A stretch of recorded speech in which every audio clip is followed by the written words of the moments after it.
ऊपर पंखा चलता है, नीचे बेबी सोता है, सोते सोते भूख लगी, खा लो बेटा मूंगफली।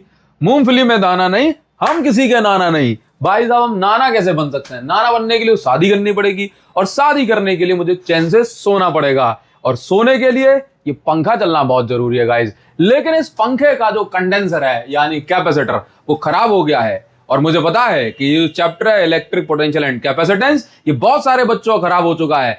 आज की इस वीडियो में मैं आपको इलेक्ट्रिक पोटेंशियल एंड कैपेसिटेंस बढ़िया से जो है खत्म कराने वाला हूं। इस वीडियो में एंड तक टिके रहना। और हां, अगर आप पेपर में बढ़िया जो है परफॉर्म करना चाहते हो तो आपके पास मिशन 95 प्लस बुक होना ही चाहिए गाइस।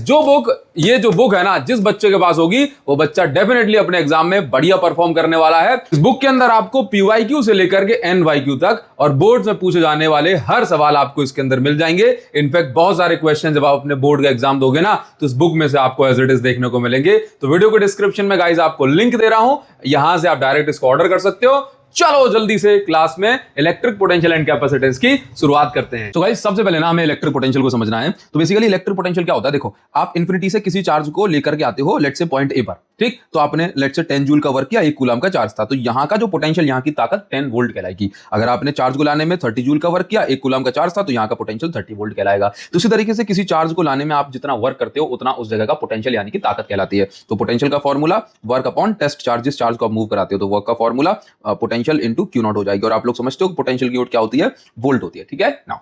अब यहां पर कुछ नोट पॉइंट है, ये आप लोगों को ध्यान में रखते हुए चलना। जैसे कि इलेक्ट्रिक फोर्स ना गाइस कंजर्वेटिव फोर्स होता है। कंजर्वेटिव फोर्स मतलब ऐसा फोर्स जिसमें वर्क डन पाथ पर डिपेंड नहीं करता, does not depend on path. जैसे मान लीजिए आप इंफिनिटी से ए पॉइंट तक चार्ज को लेके आए, तो आपको 10 जूल का वर्क करना पड़ा। अब रास्ता चाहे कोई सा भी हो जाए, पाथ कोई भी हो, आप चाहे ऐसे घुमा के ले आओ, बट हर बार आपको 10 जूल का ही वर्क करना पड़ेगा, क्योंकि यहां पर इलेक्ट्रिक फोर्स लग रहा है और इलेक्ट्रिक फोर्स कंजर्वेटिव है।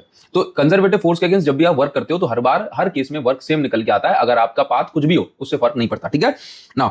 सिर्फ इनिशियल एंड फाइनल पोजीशन यहां पे मैटर करती है। इसके बाद electric potential decreases in the direction of field. इसका मतलब ये हुआ, लेट्स अगर मैं आपसे ये बोल दूं कि इलेक्ट्रिक फील्ड ना इस डायरेक्शन में है, ये ए पॉइंट है, ये बी है, तो अगर आप ए से बी की ओर जाओगे तो पोटेंशियल जो होगा ए से बी जाते समय, अगर इलेक्ट्रिक फील्ड ऐसे है तो पोटेंशियल जो है डिक्रीज होगा। बट अगर आप इसके ऑपोजिट डायरेक्शन में जाओगे, ऐसे ऐसे ऐसे ऑपोजिट डायरेक्शन में, तो पोटेंशियल इंक्रीज होगा, ठीक है। तो potential difference determines the direction of flow of charge. कोई भी चार्ज किस कहां फ्लो होगा ये डिटरमाइन करता है पोटेंशियल डिफरेंस, ठीक है। तो पॉजिटिव हमेशा higher potential to lower potential follow होगा, obviously from positive to negative. और अगर नेगेटिव चार्ज लेता हूं तो वो हमेशा negative lower potential to higher potential flow होगा, ठीक है। तो ये कैसे पता करा हमने? ये पता करा पोटेंशियल डिफरेंस को देख के कौन सा चार्ज कहां जाएगा, ठीक है। चलो आगे बढ़ेंगे।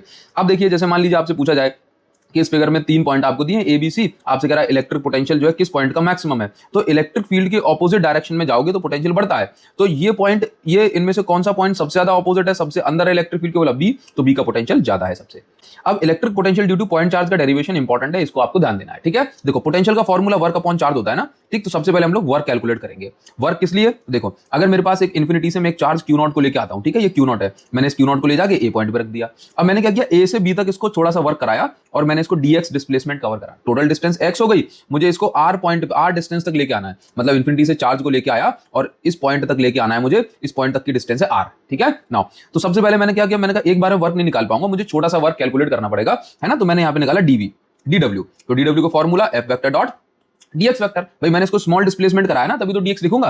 तो dw is equal to F vector dot dx vector. जब भी डॉट हटता है हमेशा cos थीटा आता है, क्रॉस होता है तो sin थीटा आता है। अब यहाँ पे थीटा की वैल्यू देखो, थीटा है 180। क्यों? जैसे अब ये चार्ज रखा है यहाँ पे, ये चार्ज, तो इस पे इलेक्ट्रिक फोर्स तो इस डायरेक्शन में लगेगा ना, रिपल्जन का, ठीक है। और हम इस चार्ज को मूव करा रहे हैं, यहाँ इस डायरेक्शन में लेके जा रहे हैं, तो फोर्स और डिस्प्लेसमेंट की जो डायरेक्शन है वो ऑपोजिट है, ऑपोजिट डायरेक्शन के लिए 180 डिग्री, ठीक है। cos 180 की वैल्यू -1 होती है, हम ले ली। अब ये तो हो गया स्मॉल वर्क डन। अब मुझे चाहिए टोटल वर्क डन, मतलब जब मैं इंफिनिटी से चार्ज को इस r डिस्टेंस तक लेके आ रहा हूं तो मुझे टोटल वर्क डन निकालना है। तो लिमिट भी लगा ली यहाँ पे, इंफिनिटी से r f dx, minus sign जो था ये बाहर आ गया। अब k q, अब देखना फोर्स का फॉर्मूला, फोर्स, अब दो चार्ज हैं, पहला चार्ज ये रहा, दूसरा चार्ज ये रहा, तो अब दोनों के बीच की डिस्टेंस है x। तो फॉर्मूला क्या बनेगा कूलम लॉ से, k पहला चार्ज इंटू, देखो k पहला चार्ज इंटू दूसरा चार्ज अपॉन दोनों के बीच की डिस्टेंस का स्क्वायर, कूलम लॉ तो यही कहता है, और dx की जगह पे dx, ठीक है। अब हम लोग इसका इंटीग्रेशन करेंगे, बट उससे पहले जो बाहर निकल रहा है उसको बाहर निकाल लो। पीछे dx लिखा था तो 1/x² का इंटीग्रेशन करा, ओनली इसको अंदर रखा, है ना। अगर ये y होता तो y भी बाहर निकल जाता, dx था इसलिए हम x को बाहर नहीं निकाल पाए, ठीक है ना।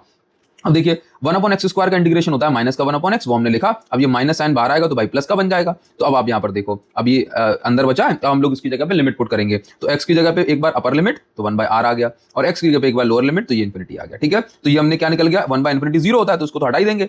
ठीक है ना, तो ये बन गया हमारे पास K capital Q naught by R, ये वर्क निकला है। अब हम जानते हैं भाई पोटेंशियल का फॉर्मूला तो वर्क अपॉन चार्ज होता है, तो हमने क्या किया, वर्क की जगह वर्क का फॉर्मूला एंड क्यू नॉट की जगह क्यू नॉट, क्योंकि पोटेंशियल का फॉर्मूला में आता है ना क्यू नॉट, तो क्यू नॉट से क्यू नॉट कट गया, तो फाइनल ये बचा के कैपिटल क्यू बाय आर।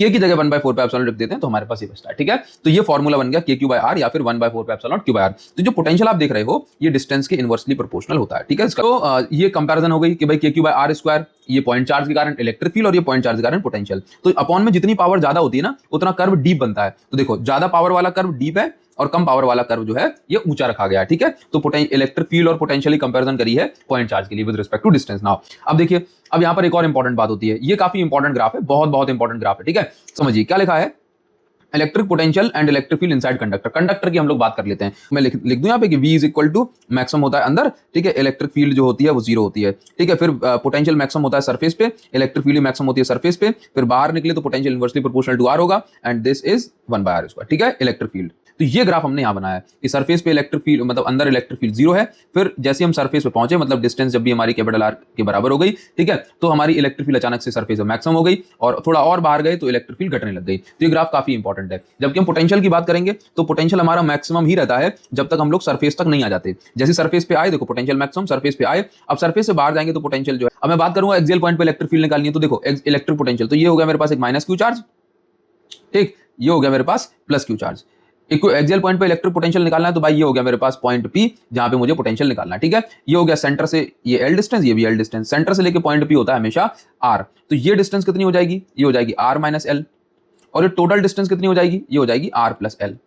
ठीक है, तो सबसे पहले पोटेंशियल का हमने अभी फॉर्मूला निकाला, V is equal to K Q by R. R is basically distance, तो के क्यू बाय डिस्टेंस होता है। ठीक है, चलिए तो अब देखो के क्यू बाय पॉजिटिव चार्ज के लिए के क्यू बाय डिस्टेंस, तो प्लस चार्ज से थी distance R minus L। Negative charge का पोटेंशियल यहाँ पे माइनस के क्यू, देखो पोटेंशियल में अगर चार्ज माइनस का है तो माइनस का लेंगे, तो माइनस का के Q upon distance minus Q charge से R प्लस L थी तो हमने ये ले लिया। अब इस पॉइंट P पे नेट पोटेंशियल निकालना है तो दोनों का पोटेंशियल ऐड करेंगे, V1 और V2 ऐड करा, के क्यू कॉमन आ जाएगा तो कॉमन निकाल देंगे, तो कॉमन आ गया, अंदर ये बचा है LCM A minus B A plus B, तो A square minus B square हो जाएगा, क्रॉस मल्टीप्लाई कर दो, ये देखो करा R plus L minus R minus L, open कर दिया ब्रैकेट, R से R कट गया, ठीक, तो L और ये L बचा। अब देखिए जरा यहाँ पे तो कितना बन जाएगा, अब देखो ऊपर बच रहा है L और L 2L, तो KQ इंटू 2L, ठीक, अब Q इंटू 2L होता है P, तो हमने P लिख दिया, R square minus L square. ठीक है ना, अब अगर R की वैल्यू बड़ी है L से तो L को हम कर देंगे इग्नोर यानी कि नेग्लेक्ट, तो KP बाय R स्क्वायर हमारे पास आ गया। ठीक है, अब इसके बाद K की जगह पे हम इतना लिख देंगे 1/4 पे एप्सिलॉन नॉट, तो हमारे पास ये पोटेंशियल एक्सियल पॉइंट पे निकल के आ गया। ठीक है, अब हम लोग बात करेंगे इक्वेटोरियल पॉइंट पे, तो इक्वेटोरियल पॉइंट पे पोटेंशियल निकालना जो है बहुत ही सिंपल है कि minus Q charge plus q charge, distance ये सेंटर से लेके L और ये डिस्टेंस L, मुझे पॉइंट P पे पोटेंशियल निकालना है तो हमें क्या चाहिए, ये भाई इक्वेटोरियल पॉइंट हो गया ना, तो पहले प्लस क्यू से डिस्टेंस ले लो PGT से root R square plus L square, in the same way minus Q से डिस्टेंस ले लो क्योंकि सेम ही है, तो root R square plus L square, same distance हो गई। अब देखो प्लस क्यू का potential K Q by distance, तो K Q by distance, minus का पोटेंशियल पॉइंट P पे तो माइनस के क्यू बाय डिस्टेंस, तो यही तो सेम डिस्टेंस होगी। नाउ अब मैं इस पॉइंट पे पोटेंशियल निकालना चाह रहा हूं, पॉइंट P पे नेट पोटेंशियल, तो कितना होगा V1 प्लस V2 हो जाएगा, दोनों को हम ऐड कर देंगे। V1 कितना है, V1 की वैल्यू V2 की वैल्यू, अब प्लस माइनस ऑपोजिट साइन थे तो ये कट गया और ये बन गया हमारे पास 0 निकल के आ गया। ठीक है, चलो आगे बढ़ेंगे, तो पोटेंशियल इलेक्ट्रिक पोटेंशियल जो होता है इक्वेटोरियल पॉइंट पे वो गाइस 0 होता है। ठीक है, चलो अब बात करेंगे, अब आपसे ऐसे एक एक नंबर में क्वेश्चन पूछे जाते हैं कि भाई नेम द पॉइंट, ऐसे पॉइंट्स का नाम बताइए जहां पे पोटेंशियल 0 है बट इलेक्ट्रिक फील्ड 0 नहीं है। ठीक है, तो ऐसे आप समझ लो कि पोटेंशियल 0 है, अगर आप डाइपोल के सेंटर की बात करोगे ना, डाइपोल के सेंटर की LL ये O पॉइंट की, तो मिड पॉइंट ऑफ डाइपोल, इस पॉइंट पे जितना नेगेटिव चार्ज पोटेंशियल बनाएगा उतना ही पॉजिटिव बनाएगा। ठीक है, तो इलेक्ट्रिक पोटेंशियल 0 हो जाएगा। और इक्वेटोरियल पॉइंट पे भी हमने देखा ही है कि भाई पोटेंशियल 0 निकल के आया, तो भाई ये इसका आंसर हो जाएगा। ये ऐसे क्वेश्चन पूछ लिए जाते हैं एक नंबर में। ठीक है, दूसरा नेम द पॉइंट, ऐसे पॉइंट का नाम बताओ जहां पे इलेक्ट्रिक फील्ड 0 है बट पोटेंशियल 0 नहीं है। तो इलेक्ट्रिक फील्ड 0 है बट पोटेंशियल 0 नहीं है, तो हमने किसके अंदर पढ़ा था, हमने देखो इलेक्ट्रिक फील्ड 0 है बट पोटेंशियल 0 नहीं है, तो इनसाइड द कंडक्टर हमने पढ़ा है कि नहीं पढ़ा, तो ये हो गया हमारे पास inside the conductor inside the metal. ठीक है, चलो आगे बढ़ जाते हैं। अब यहां पर आपको एक और इंपॉर्टेंट सा डेरिवेशन मिलता है जो कि है relation between electric field and potential difference, जिसको हम E is equal to minus dV by dr भी प्रूव करते हैं। ये इंपॉर्टेंट डेरिवेशन है। ठीक है, ध्यान रखिएगा। अब देखो इस टाइप के डेरिवेशन में आपको क्या मिलेगा, सबसे पहले आपने एक चार्ज मान लिया कैपिटल Q, ये कैपिटल Q इस डायरेक्शन में इलेक्ट्रिक फील्ड बना रहा है। ठीक है, अब अगर मैंने एक छोटा चार्ज Q0 रख दिया यहाँ पे, तो भाई ऑब्वियसली इस पे फोर्स लगेगा, ये इसको इस वाले चार्ज को रिपेल करेगा। ठीक है, हमने क्या कहा, ये टोटल डिस्टेंस अगर R है, टोटल डिस्टेंस अगर R है तो ये वाला A से लेके B तक ये डिस्टेंस कितनी हो जाएगी, dr हो जाएगी। अगर आप इस डायरेक्शन में फोर्स लग रहा है, इस डायरेक्शन में मूव करोगे तो ऑब्वियसली 180 डिग्री बनेगा ना, ठीक है। अब यहां का पोटेंशियल अगर v हो गया और यहां का पोटेंशियल थोड़ा सा बढ़ गया, dv बढ़ गया, यानी कि ये हो गया v प्लस dv, ठीक है। तो दोनों पॉइंट के पोटेंशियल में कितना डिफरेंस आ गया, डीवी डिफरेंस आ गया ना, ध्यान रखिएगा, ठीक है, डीवी डिफरेंस आ गया। चलो आगे बढ़ेंगे। अब देखो सबसे पहला काम, मुझे कुछ नहीं करना, मैं तो एक काम करूंगा इस डेरिवेशन करने के लिए, एक बार फोर्स के फॉर्मूले से वर्क निकाल लो और एक बार पोटेंशियल के फॉर्मूले से वर्क निकाल लो और दोनों को कंपेयर कर दो बस। तो फोर्स के फॉर्मूले से, फोर्स के तो dw is equal to vector dot dr vector हो गया, डॉट हटेगा तो हमेशा cos थीटा आएगा, ठीक है। और cos थीटा की वैल्यू यहाँ पे 180 डिग्री मैंने आपको बता दी, और cos 180 होता है -1, तो हमारे पास ये हो गया माइनस। अब फोर्स, किसी चार्ज में फोर्स कितना लगता है, प्लस सर k, पहला चार्ज इंटू दूसरा चार्ज अपॉन डिस्टेंस का स्क्वायर, बिल्कुल। बट हमें ना यहाँ पे इलेक्ट्रिक फील्ड के बीच में रिलेशन चाहिए, तो हम क्या करना चाहते हैं कि भाई सारी चीजें ना इलेक्ट्रिक फील्ड के फॉर्म में रखेंगे, ठीक है। तो फोर्स का एक और फॉर्मूला होता है इलेक्ट्रिक फील्ड के टर्म में, जो कि होता है F is equal to Q naught E, तो हमने वो लिखा, तो ये हमारे वर्क निकल के आ गया। दूसरा वर्क का फॉर्मूला भाई अभी आपको नहीं बताया था, W इज इक्वल टू क्या होता है, V इंटू Q नॉट। अगर मैं छोटा वर्क निकाल रहा हूं dw तो dv इंटू क्यू नॉट हो जाएगा, ठीक है। तो बस एक वर्क का ये फॉर्मूला, एक वर्क का ये इक्वेशन, दोनों को कंपेयर कर दो, ठीक है। तो फर्स्ट इक्वेशन से वर्क हमने ये लिखा minus q naught E d r, और सेकंड इक्वेशन ये लिख दिया, कंपेयर कर दिया, क्यू नॉट से क्यू नॉट कट गया तो minus E d r is equal dV, तो E is equal to minus d by D r आ गया। नेगेटिव साइन ये बताता है कि अगर आप इलेक्ट्रिक फील्ड के डायरेक्शन में जाओगे तो पोटेंशियल घटेगा, ठीक है, ध्यान रखिए। चलो ये इंपॉर्टेंट है, काफी अच्छी सी चीज है, इसको समझ के चलिएगा, ठीक है। चलो अब मैं यहाँ पर आपको एक और चीज बता देता हूँ, मैं चलो ब्लैंक पेज ले लिया, मैं आपको यहाँ पर ये बताता हूँ, जैसे कभी भी आपको ऐसे मिल जाए ना कि ई वर्सेज, ऐसे ग्राफ मिल गया, ई यहां लिखा है ई, या चलो यहां लिखा है वी और यहां लिखा है आपके पास आर, तो इस ग्राफ का जो स्लोप होगा, स्लोप ये हमें इलेक्ट्रिक फील्ड देगा, क्या देगा, इलेक्ट्रिक फील्ड। तो अगर मान लीजिए स्लोप पॉजिटिव है तो इलेक्ट्रिक फील्ड भी पॉजिटिव होगी, ठीक है। सॉरी इलेक्ट्रिक फील्ड नेगेटिव होगी, कैसी होगी, इलेक्ट्रिक फील्ड नेगेटिव होगी, क्यों नेगेटिव, क्यों, इसलिए E is equal to minus DV by D R है ना, तो डीवी बाई डी आर तो हो गया स्लोप, और इलेक्ट्रिक फील्ड जो है स्लोप का उल्टा होती है, ठीक है ना। तो अब जब स्लोप पॉजिटिव है तो इलेक्ट्रिक फील्ड नेगेटिव होगी, कहीं पे अगर स्लोप नेगेटिव हो गया तो इलेक्ट्रिक फील्ड जो होगी पॉजिटिव होगी। जैसे मान लीजिए क्वेश्चन ऐसे पूछा जाता है कि आपके पास ये ग्राफ बना दिया, ये v हो गया और ये x हो गया, x हो जाए r हो जाए, ठीक। अब आपसे कहेगा कि भाई आपको ना ऐसे यहाँ पे ये इस तरीके से 3 रीजन दे दिए, इस तरीके से ये o a b c, ठीक। तो अब यहाँ पे एंगल 90 छोटा है तो स्लोप पॉजिटिव है, तो इस जगह पे इलेक्ट्रिक फील्ड नेगेटिव होगी, ठीक है। इस जगह पे इलेक्ट्रिक फील्ड 0 क्योंकि स्लोप 0 है। यहाँ पे एंगल 90 से बड़ा है, 90 से बड़ा है, 90 से बड़ा मतलब स्लोप जो हो गया वो पॉजिटिव हो गया, और अगर स्लोप पॉजिटिव है तो इलेक्ट्रिक फील्ड इस पॉइंट पे नेगेटिव माननी पड़ेगी, ठीक है, आपको ध्यान रखना है, ठीक। अब हम लोग आगे बढ़ेंगे और आगे बढ़ जाएंगे तो यहाँ पर समझिए कि नेक्स्ट आपको क्या मिल रहा है। पोटेंशियल एनर्जी के लिए जो हमें बताया जा रहा है कि भाई पोटेंशियल एनर्जी का डेरिवेशन मतलब कुछ बेसिक फॉर्मूले एंड रूल्स वगैरह हमें लिखने होंगे। तो सबसे पहले अगर मेरे पास दो चार्जेस हैं तो दो चार्जेस की पोटेंशियल एनर्जी का फॉर्मूला क्या बनेगा, बोला के पहला चार्ज इंटू दूसरा चार्ज अपॉन दोनों के बीच की डिस्टेंस, तो के Q1 Q2 बाय R, दोनों के बीच की डिस्टेंस, ठीक है ना। अब यहां पर देख लो, अगर मेरे पास Q1 Q2 नेगेटिव आ रहा है तो ये अट्रैक्शन फोर्स को रिप्रेजेंट कर रहा है, ठीक है, जिसको दूसरी भाषा में ऐसे भी लिखा था Q1 Q2 0 छोटा है, छोटा मतलब नेगेटिव, और पोटेंशियल एनर्जी भी, अगर पोटेंशियल एनर्जी नेगेटिव तो हमारे पास अट्रैक्शन फोर्स है, अगर पोटेंशियल एनर्जी पॉजिटिव तो वहां पर रिपल्सिव फोर्स डोमिनेंट है, ठीक है। अब जैसे मान लीजिए यहां पर कुछ आपको ना डेरिवेशन टाइप पूछा जा सकता है कि भाई आपको डेरिवेशन करना है, और ये आता भी है कैसे कि expression for potential energy stored in three charge system, दो चार्जेस के लिए पोटेंशियल एनर्जी का तो ये फॉर्मूला हो गया। अब तीन चार्ज के लिए जब भी मैं बात करता हूं थोड़ा सा मैं आपको यहां समझाऊंगा। देखो सबसे पहले अगर मैं पहले तो देखो पोटेंशियल एनर्जी के लिए डेरिवेशन करना है तो ऑब्वियसली मुझे वर्क के लिए डेरिवेशन करना होगा, क्योंकि वर्क के फॉर्मूले से ही पोटेंशियल एनर्जी का फॉर्मूला बनता है, ठीक है। तो मान लीजिए अगर मैं एक चार्ज को लेके आया और मैंने इस पॉइंट पे ए पे ले जाके रख दिया, तो भाई ऑब्वियसली वर्क का फॉर्मूला होता है v इंटू जिस चार्ज को आप लेके आए हो, ठीक है। तो अब यहां पर पहले से कोई फील्ड नहीं थी तो पहले से यहाँ का कोई पोटेंशियल भी नहीं होगा, तो पहले चार्ज को लाने में आपने वर्क किया 0, ठीक है। तो देखो पहले चार्ज को लाने में हमने वर्क किया 0, let's say this was Q1।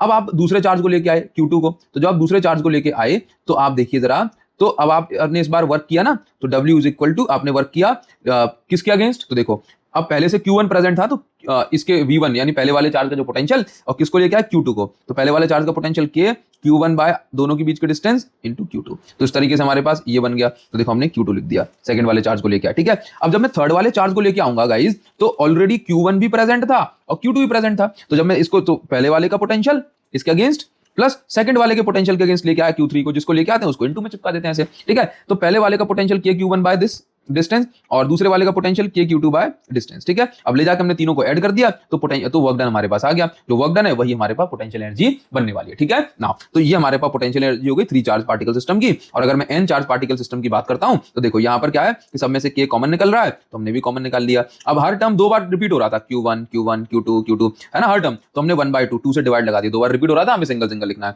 अब Q दो बार लिखे तो हमने दो बार लिख दिया, अपन में R एक बार लिखी हमने R एक बार लिख दिया। अब दो टर्म चिपके हैं 1 2 1 3, तो I J ठीक है। अब ये I की वैल्यू 1 से स्टार्ट होगी और n तक जाएगी, J की वैल्यू 1 से स्टार्ट होगी और n तक जाएगी, बड़े दोनों वैल्यू कभी भी एक टाइम पे सेम नहीं होगी, तो ये इसको समेशन फॉर्म में लिखने का एक तरीका हो जाता है। ठीक है, चलो ये हमने कर लिया।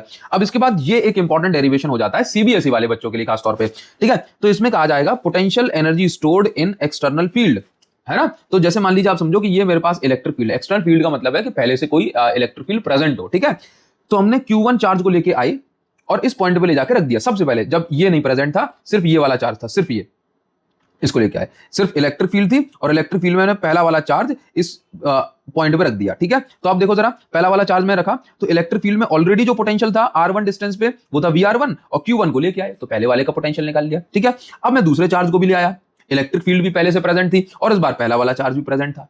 तो हमने क्या किया कि दूसरे वाले पर जो पोटेंशियल था वो था VR2 और दूसरे चार्ज को लेके आए तो इनटू में चिपका दिया।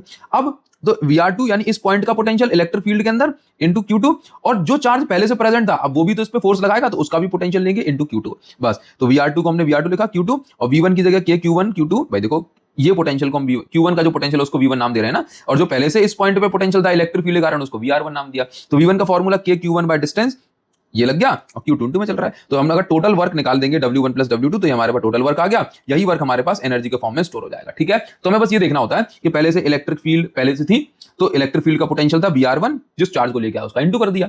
दूसरे केस में इस पॉइंट पे इलेक्ट्रिक फील्ड पहले से प्रेजेंट थी तो उस जगह का पोटेंशियल इनटू जिस चार्ज को लेके आया उसका इनटू कर दिया। और इस बार जब Q2 को लेके आया तो Q1 भी तो प्रेजेंट था तो Q1 का पोटेंशियल V1 और जिसको लेके आया उसका इनटू कर दिया। बस, तो इस तरीके से आप एक्सटर्नल इलेक्ट्रिक फील्ड में चार्ज अगर रखा है तो आप इस तरीके से वर्क या पोटेंशियल एनर्जी कैलकुलेट करते हो। ठीक है, इस पर मैं डिटेल जब क्लास आई थी तो उसमें मैंने आपको न्यूमेरिकल भी सॉल्व करवाया तो आप लोग वहां से भी कर सकते हो। हाँ, अब हम लोग बात करेंगे इक्विपोटेंशियल एनर्जी गाइस। हाँ, तो जैसे मैं आपसे इक्विपोटेंशियल एनर्जी की बात करता हूं तो समझिए कि equipotential energy surface made by joining points of equal potential is called equipotential surface. मतलब ऐसी सरफेस जिसके हर एक पॉइंट का पोटेंशियल सेम होता है उसको हम बोलते हैं इक्विपोटेंशियल सरफेस। ठीक है, इस पॉइंट का पोटेंशियल 10 वोल्ट है तो यहाँ का पोटेंशियल भी 10 वोल्ट होगा, है ना, यहाँ का भी 10 वोल्ट होगा, यहाँ का भी 10 वोल्ट होगा। तो भाई हर पॉइंट का पोटेंशियल अगर 10 वोल्ट है तो डिफरेंस कितने का आ गया, पोटेंशियल डिफरेंस कितने का है, बोला 0।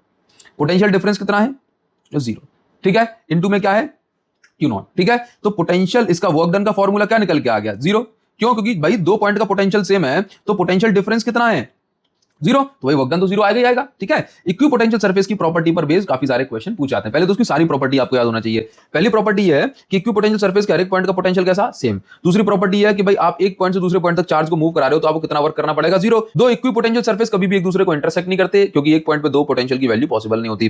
फिर अगली बात कि इक्विपोटेंशियल सरफेस जो है ये स्ट्रॉन्गर इलेक्ट्रिक फील्ड में, जहां पे इलेक्ट्रिक फील्ड ज्यादा है वहां पे इक्विपोटेंशियल सरफेस भी ज्यादा होंगी, यानी कि पास पास में होंगी। जहां पे इलेक्ट्रिक फील्ड वीक है वहां पे इलेक्ट्रिक फील्ड लाइन भी दूर दूर होती है और इक्विपोटेंशियल सरफेस भी दूर दूर होती है। ठीक है, याद रखिएगा। चलो, अब इसके बाद इक्विपोटेंशियल सरफेस का पैटर्न पूछा जाता है। देखो, अगर आपके पास एक अकेला आइसोलेटेड पॉजिटिव चार्ज है तो इक्विपोटेंशियल सरफेस कैसी होगी, स्फेरिकल। ठीक है, तो पॉजिटिव चार्ज के लिए स्फेरिकल सरफेस हो गई। ठीक है, नेगेटिव चार्ज अकेला है तो उसके लिए भी स्फेरिकल सरफेस हो गई। ठीक, अगर आपसे कोई बोल दे इक्वल एंड ऑपोजिट चार्ज तो भाई देखो ये पॉजिटिव चार्ज है, नेगेटिव चार्ज है, तो बीच में जो इलेक्ट्रिक फील्ड होती है ना और डाइपोल के, ये मैक्सिमम होती है। ठीक है, और यहाँ पे जो इलेक्ट्रिक फील्ड होती है साइड में वो वीक होती है। ठीक है, तो आप यहाँ पर जब भी इक्विपोटेंशियल सरफेस बनाते हैं तो बीच में जो इक्विपोटेंशियल सरफेस है वो चिपक के बनाते हो, और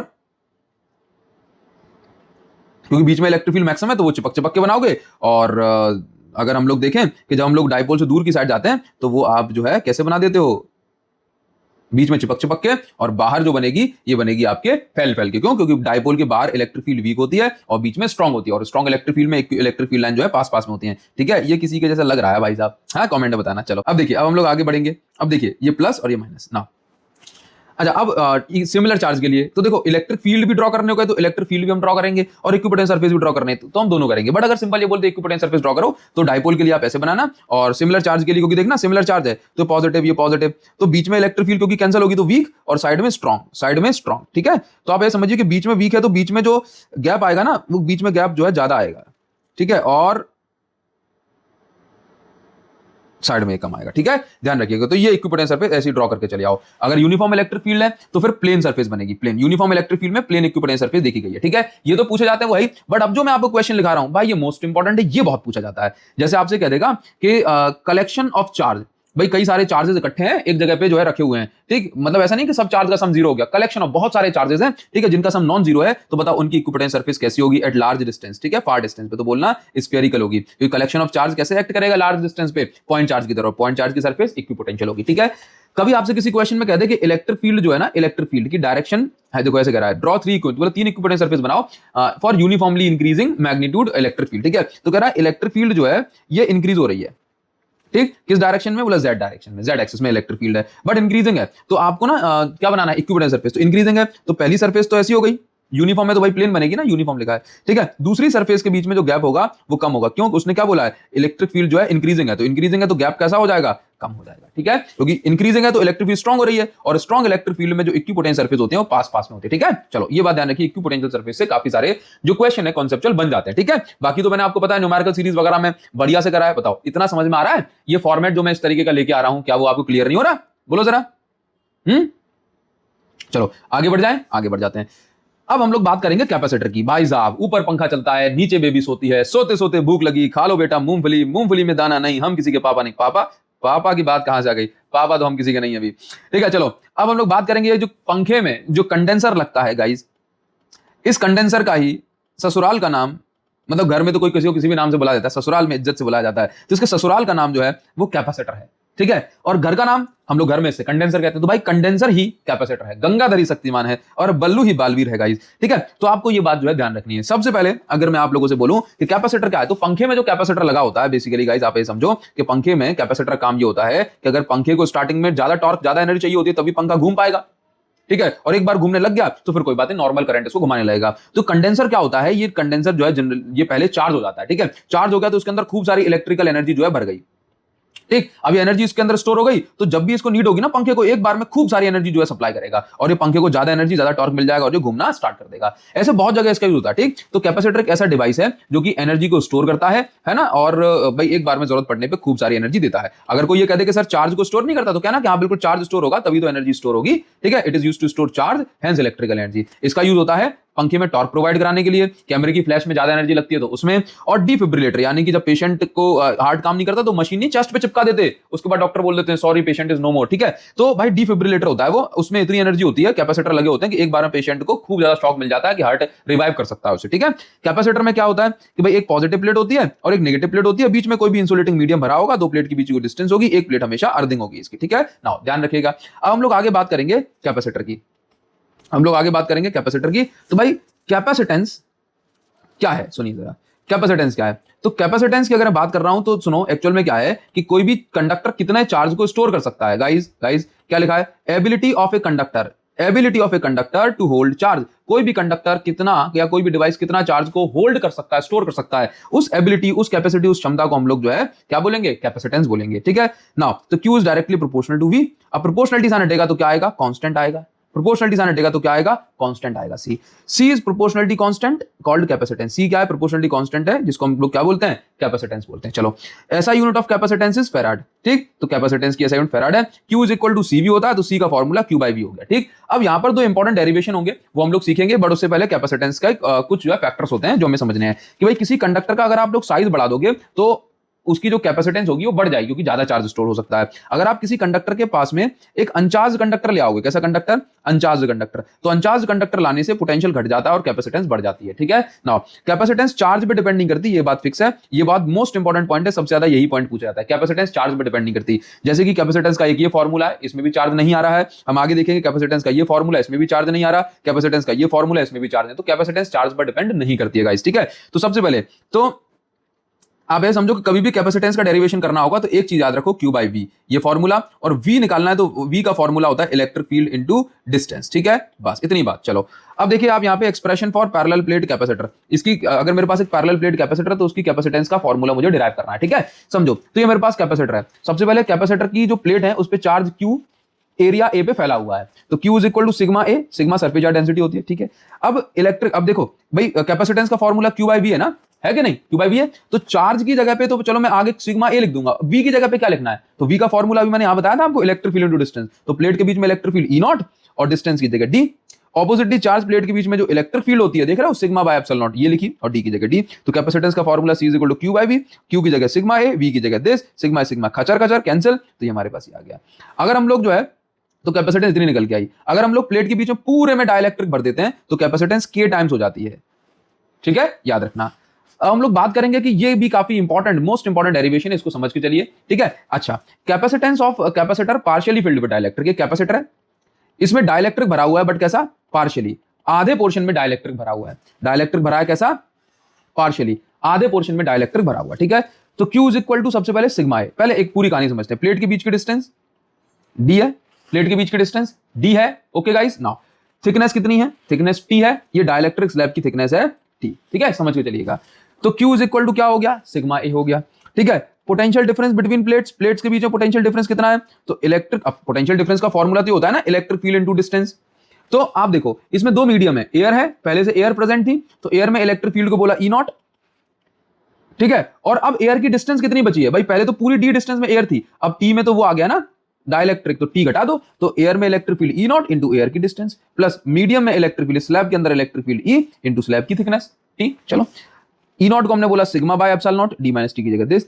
इलेक्ट्रिक फील्ड मीडियम के अंदर के टाइम्स घट जाती है, ठीक है, तो अपॉन में ले गए हम के, मीडियम के अंदर इलेक्ट्रिक फील्ड के टाइम्स घट जाती है। तो देखो इसमें खाली एयर में है सिग्मा बाय एप्सिलॉन नॉट, और मीडियम के अंदर हो गया बस अपॉन में के ले गया, ठीक है। चलो, अब जो कॉमन निकल रहा है वो कॉमन निकाल लो, ये कॉमन निकल गया, ये बचा है।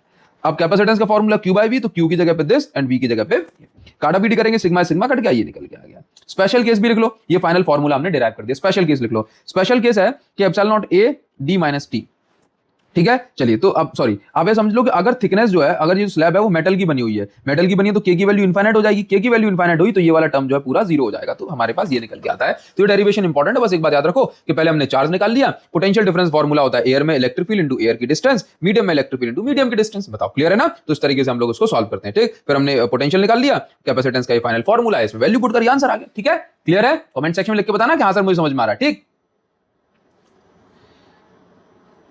अच्छा, अब ये जो आप लोग एक चार्ट देख रहे हो ना गाइस, ये चार्ट बहुत इंपॉर्टेंट है। इस चार्ट को, इस टेबल को आप लोग बढ़िया से बना के चलिएगा। इसमें बताया जाता है कि डाइलेक्ट्रिक का इफेक्ट अलग अलग केस में क्या होता है। सबसे पहले तो आप लोग एक बात याद रखो कि आपके पास ये कैपेसिटर है जिसमें ना तो बैटरी कनेक्ट है और ना ही डाइलेक्ट्रिक इंसर्ट है। इस पे से एक एक नंबर के बहुत सारे क्वेश्चन आते हैं, ठीक है। तो बताओ, तो चार्ज इनिशियली इस पे कितना माना गया, Q नॉट चार्ज मान लिया हमने, कितना बोला, स्टार्टिंग में Q नॉट चार्ज था, इलेक्ट्रिक फील्ड E नॉट थी, पोटेंशियल डिफरेंस V नॉट थी, कैपेसिटेंस E नॉट थी, पोटेंशियल एनर्जी U नॉट थी, ठीक है।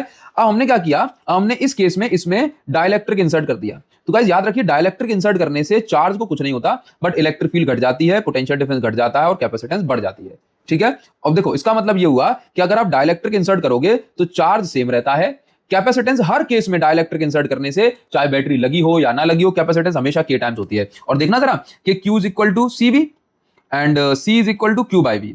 तो आप ये समझो कि C का और V का जो रिलेशन है वो इनवर्स है। तो कहीं पर अगर V बढ़ रहा है तो C घट जाएगा, V घट रहा है तो C बढ़ जाएगा, ठीक है, याद रखो। तो चार्ज जो है कितना है प्लेट्स के बीच में, वो Q नॉट है प्लेट्स पे। इलेक्ट्रिक फील्ड K टाइम्स घट गई डाइलेक्ट्रिक इंसर्ट करने से, इलेक्ट्रिक फील्ड घट गई तो पोटेंशियल डिफरेंस भी घट गया, but capacitance will always increase on inserting dielectric, और कैपेसिटेंस घट गई तो ये भी घट गई पोटेंशियल एनर्जी। पोटेंशियल एनर्जी का फॉर्मूला होता है गाइस, तीन फॉर्मूले होते हैं, हाफ QV, ऐसा समझ लो। इस फॉर्मूले में Q की जगह आप Q नॉट को रखोगे एंड V की जगह आप V नॉट बाय K रखोगे, तो आप समझो भाई जो पोटेंशियल एनर्जी है वो K टाइम्स घट रही है, ठीक है, ध्यान रखिएगा। चलो, अब अगले केस में कह रहा है कि आपने अब ऐसा किया कि डाइलेक्ट्रिक भी इंसर्ट कर दिया और बैटरी भी लगा दी। तो बैटरी लगाने से गाइस एक चीज हुई कि बैटरी का काम होता है पोटेंशियल डिफरेंस को मेंटेन करना, तो V naught as it is रहा। अगर V नॉट सेम रहा तो इलेक्ट्रिक फील्ड भी सेम रहेगी। अब ये पोटेंशियल डिफरेंस मेंटेन हुआ कैसे है, क्योंकि इसने चार्ज को बढ़ा दिया तब जाकर के पोटेंशियल डिफरेंस मेंटेन हुआ, नहीं तो नहीं होता, ठीक है। और कैपेसिटेंस हमेशा K टाइम्स बढ़ जाएगी, और इस केस में पोटेंशियल एनर्जी भी K टाइम्स बढ़ जाएगी। क्यों, U is equal to half Q into V होता है। अब अगर चार्ज K टाइम्स बढ़ गया और पोटेंशियल डिफरेंस सेम रहा, तो आप ये देख रहे हो कि पोटेंशियल एनर्जी कितनी हो गई, बोला K टाइम्स हो गई ना। तो पूरी की पूरी टेबल याद रखिएगा कि बैटरी अगर कनेक्टेड है, डाइलेक्ट्रिक इंसर्ट कर दिया तो इलेक्ट्रिक फील्ड को क्या होगा, बोला सेम रहेगी, पोटेंशियल डिफरेंस सेम रहेगा, कैपेसिटेंस और एनर्जी बढ़ जाती है, चार्ज भी बढ़ जाता है। तो पूरी टेबल आपको एज इट इज ये याद करनी पड़ेगी, ठीक है। चलो, अब guys series and parallel combination पर क्वेश्चन आते हैं एग्जाम में। मैंने न्यूमेरिकल सीरीज में इसके काफी सारे न्यूमेरिकल्स आपको कवर कराए हैं सीरीज एंड पैरेलल कॉम्बिनेशन में, क्योंकि रिवीजन वीडियो तो हम इसमें काफी सारे जो है न्यूमेरिकल्स तो नहीं कर सकते, बट मैं आपको एक बात बताना चाहता हूं कि इस पैरेलल कॉम्बिनेशन में कभी भी कैपेसिटर कनेक्ट हो तो हम उसको कैपेसिटेंस को ऐड करेंगे, और सीरीज में कनेक्ट हो तो फॉर्मूला होगा C1C2/C1 + C2 या फिर 1/C1 + 1/C2 + 1/C3 से हम लोग निकालेंगे, ठीक है। अब इसके और सर्किट जो प्रॉब्लम वाले क्वेश्चन है मैं आपको न्यूमेरिकल सीरीज में मैंने करवा दिया है, तो आप एक बार जरूर से देख लेना, उसकी आप सर्च कर लेना numerical series by Abhishek Sahu sir, ठीक है। तो वो आपको जो है उसके अंदर खूब सारे जो क्वेश्चंस हैं न्यूमेरिकल हैं वो आपको मिल जाएंगे, ठीक है। चैप्टर 2 लिख देना, ठीक। चलो इतनी बात हो गई। बाकी आप लोगों को अच्छे क्वेश्चंस प्रैक्टिस करने चाहिए, जितने अच्छे क्वेश्चंस आप लोग प्रैक्टिस करोगे उतना बढ़िया आपका काम जो है होगा। और फिजिक्स में मार्क्स बढ़ाने का एक ही तरीका होता है गाइस कि आप लोग जो क्वेश्चंस हैं वो ज्यादा से ज्यादा प्रैक्टिस करें, ठीक है। तो मैं आपको जो मेरी बुक है ना, मेरी बुक जो है मिशन 95+, इससे आप लोग क्वेश्चन प्रैक्टिस करो। मैं आपको गारंटी देता हूं, प्रॉमिस करता हूं, इसके क्वेश्चन प्रैक्टिस करने के बाद फिजिक्स में डेफिनेटली आपके जो मार्क्स हैं वो बहुत ज्यादा बढ़ने वाले हैं। एक विजिबल चेंज आपको अपने अंदर, अपने फिजिक्स में, अपने मार्क्स में जो है दिखने वाला है। तो बिल्कुल अभी आप इस बुक को ऑर्डर करें, अभी ऑर्डर कर सकते हो बिल्कुल।